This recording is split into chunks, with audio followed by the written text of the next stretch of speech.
आप सभी को प्रभु यीशु मसीह के नाम से जय मसीह की। आज की इस वीडियो में हम याबेश की दुआ या याबेश की प्रार्थना के ऊपर चर्चा करेंगे। वैसे तो हो सकता है हमने बहुत सारी प्रार्थना के विषय में प्रचार सुने होंगे या पुस्तकें पढ़े होंगे, परंतु याबेश की प्रार्थना बहुत ही भिन्न है और यह बाइबल की सबसे यूनिक प्रार्थना है और इसलिए आज हम इसी पर ध्यान करेंगे। याबेश की प्रार्थना वंशावली के भीतर पाई जाने वाली एक ऐतिहासिक टिप्पणी की तरह है। याबेश अपने भाइयों में अधिक प्रतिष्ठित हुआ और उसकी माता ने यह कहकर उसका नाम याबेश रखा, मैंने इसे पीड़ित होकर उत्पन्न किया। याबेश ने इज़राइल के परमेश्वर को यह कहकर पुकारा, भला होता कि तू मुझे सचमुच आशीष देता और मेरा देश बढ़ाता और तेरा हाथ मेरे साथ रहता और तू मुझे बुराई से ऐसा बचा रखता कि मैं उससे पीड़ित न होता। याबेश की यह प्रार्थना पहला इतिहास उसके 4 अध्याय 9-10 आयत में पाई जाती है, जो कि बहुत ही छोटी प्रार्थना है परंतु बहुत ही अर्थपूर्ण और बहुत ही महत्वपूर्ण प्रार्थना है। याबेश की इस प्रार्थना के विषय में बहुत सारी पुस्तकें भी प्रकाशित हुई है जो कि बहुत ही चर्चित है। प्रार्थनाओं के विषय में बहुत सारे संदेश लोगों द्वारा दिए जाते हैं और बहुत सारी पुस्तकें प्रकाशित की गई है, परंतु याबेश की प्रार्थना के विषय में बहुत ही कम बातें कही जाती है। आज हम याबेश की इसी प्रार्थना के ऊपर चर्चा करेंगे। याबेश के बारे में अधिक कुछ नहीं पता है। वह यहूदा के वंश के अतिरिक्त एक सम्मानित व्यक्ति था और उसकी मां ने उसे याबेश, जिसका अर्थ दुख से भरा हुआ है या दुख देने वाला है, कहकर पुकारा, क्योंकि उसका जन्म बहुत अधिक पीड़ा के साथ हुआ था।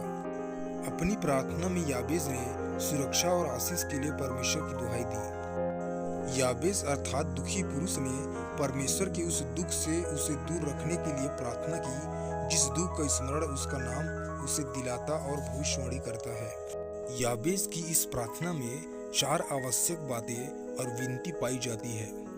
पहला है परमेश्वर की आशीष। याबेश ने स्वीकार किया कि यह इज़राइल का परमेश्वर ही है जो सारी आशीषों का स्रोत है और वह परमेश्वर से उसकी आशीष को पाने के लिए प्रार्थना करता है। इसमें कोई संदेह नहीं कि यह विनती कम से कम आंशिक रूप से अब्राहम और उसके वंशज को दी हुई आशीष की प्रतिज्ञा के ऊपर आधारित है, जो कि उत्पत्ति 22:17 में पाया जाता है। याबेश की दूसरी प्रार्थना देश की सीमा के विस्तार के लिए थी। याबेश की प्रार्थना जीवन की सभी गतिविधियों में विजय और समृद्धि के लिए प्रार्थना करना है और उसका जीवन वृद्धि द्वारा चिन्हित किया जाएगा।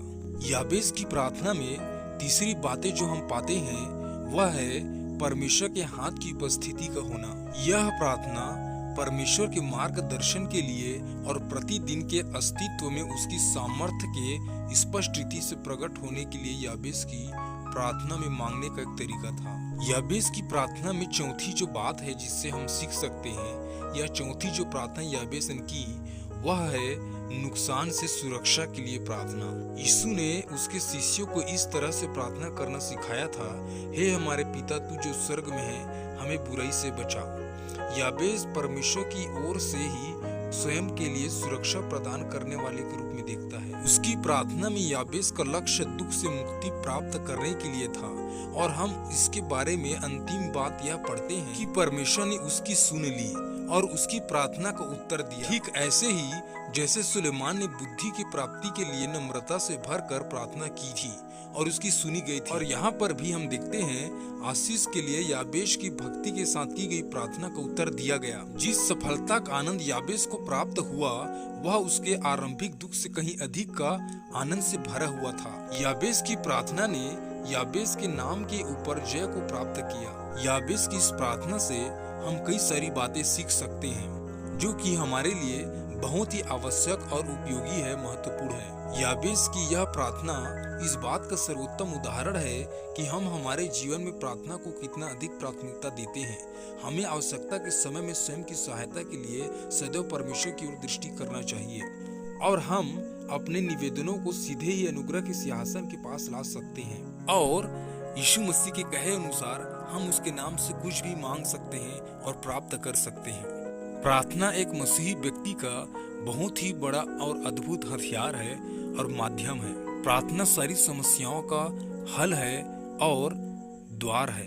याबेस की इस दुआ के द्वारा हम अपने जीवन में प्रार्थना के महत्व को समझ सकते हैं, जान सकते हैं, और इसके साथ ही साथ यह भी कि प्रार्थना में कितनी सामर्थ्य होती है और विश्वास और भरोसे के आधार पर की गई प्रार्थना निश्चय ही परमेश्वर सुनता है। हमारी प्रार्थना कितनी बड़ी और लंबी होती यह महत्वपूर्ण नहीं है, बल्कि हमारी प्रार्थना कैसे होती यह महत्वपूर्ण है, क्योंकि याबेस की यह प्रार्थना बाइबल की सबसे छोटी प्रार्थना है, परंतु बहुत ही महत्वपूर्ण और प्रभावशाली है।